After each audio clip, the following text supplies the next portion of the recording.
On the occasion of National Epilepsy Day, we have with us Dr. Govind Madhav from Ranchi. What is epilepsy and what do you do during epilepsy attack? Epilepsy इसी को ही मिर्गी की बीमारी, convergence या scissor के नाम से भी बोलते हैं।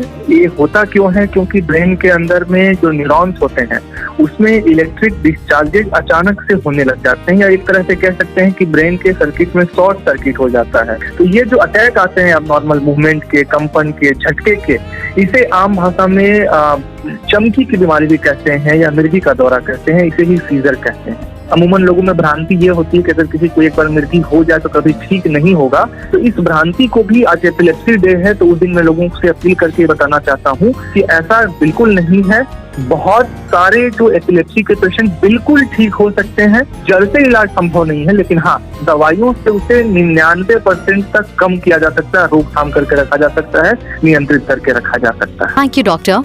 Ranchi, what is the role of caregiver to manage patients with epilepsy? Definitely the role of caregiver is very vital because जो मिर्गी के पेशेंट को जब अटैक आता है, 2-3 चीजें हमें ध्यान रखनी होती है कि जिस समय अगर किसी को मिर्गी का दौरा पड़ रहा है तो जो भी बायस्टैंडर है, ये हर आम आदमी के लिए जानने की जरूरत है, क्योंकि मिर्गी का अटैक कभी भी आ सकता है, सड़क किनारे आ सकता है, घर में आ सकता है या ऑफिस में आ सकता है। दरअसल जो मिर्गी का दौरा आता है, अमूमन 99% दौरे 2 से 5 मिनट में खुद ब खुद ठीक हो जाते हैं। आपको क्या करना है कि उनको समतल जगह में सीधा लिटा देना है, ताकि उनके जो हाथ पैर में झटके आ रहे हैं वो किसी चीज में लग के उन्हें चोट न लग जाए, घायल ना हो जाए।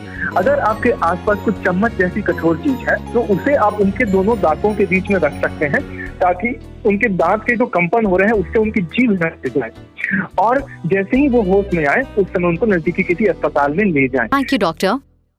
On the occasion of National Epilepsy Day, we have with us Dr. Govind Madhav from Ranchi. Why epilepsy is a common disorder and can patient with epilepsy live normal life and achieve big in life? Yeah, definitely the epilepsy is a common disorder, and at present whatever epidemiological data are available till now, the prevalence rate is 1%. This means कि roughly 1 in every 1,000 patient is having one or several seizure at the present scenario. And second thing is most of the epilepsy are not that much life threatening. एक बात जरूर है कि शुरुआती दौर में जबकि दवाइयों का कंट्रोल ठीक तरीके से नहीं हो रहा होता है या टाइट्रेट नहीं हो रहा होता है, उस समय ऐसे लोगों को जो मिर्गी की दवाइयां खा रहे हैं, they are advised not to drive. So only these kind of subtle restrictions in the lifestyle or life activities is advised from the doctor's side. Apart from these, the person with epilepsy can definitely have a normal life. They can perform all their functions in a much efficient way or in the similar efficiency as the other person who is not having epilepsy is doing in his life. Thank you, doctor.